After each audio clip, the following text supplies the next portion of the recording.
In the heart of the vast African savanna, where golden grasses swayed and the mighty Baobab tree stood as an ancient guardian of time, there was a small village called Ndemu.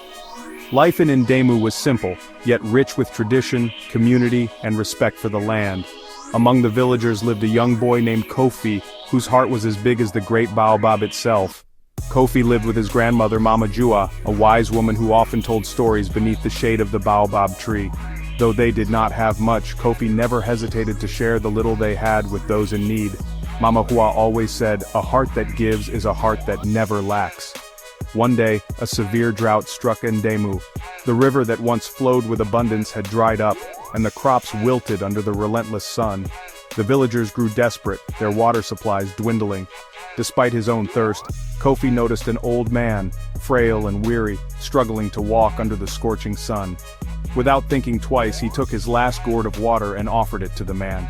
The elder's eyes filled with gratitude as he whispered, "Kindness is like the baobab, its roots run deep."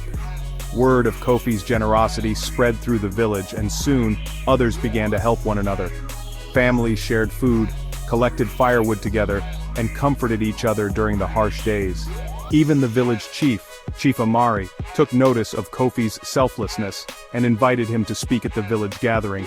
At the gathering, Kofi spoke humbly, "We are like the branches of the baobab, separate but connected. When one of us suffers, we all do. When one of us gives, we all receive."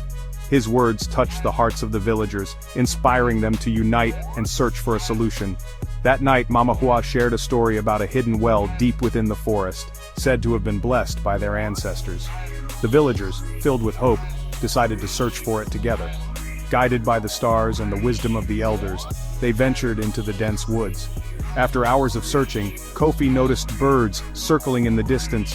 Remembering Mama Hua's teachings that where birds gathered, water was near, he led the group in that direction. There, nestled between ancient rocks, was a clear, bubbling spring.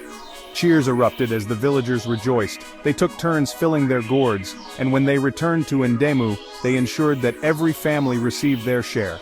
The village had been saved, not by luck, but by kindness, unity, and compassion. From that day on, the people of Ndemu made a promise: no one would ever be left to suffer alone. They built a communal water reserve and planted new crops together, ensuring that their village would always thrive. And in honor of Kofi's pure heart, the village chief planted a young baobab beside the great old one, symbolizing the enduring power of kindness and compassion. As the years passed, Kofi grew into a wise and beloved leader, always reminding his people of the lesson the drought had taught them. Under the shade of the twin baobabs, he would gather the children and tell them the story of how kindness, like the roots of the baobab, could sustain life even in the harshest of times. And so in Ndemu, kindness and compassion became the foundation upon which their village stood, a beacon of light for generations to come.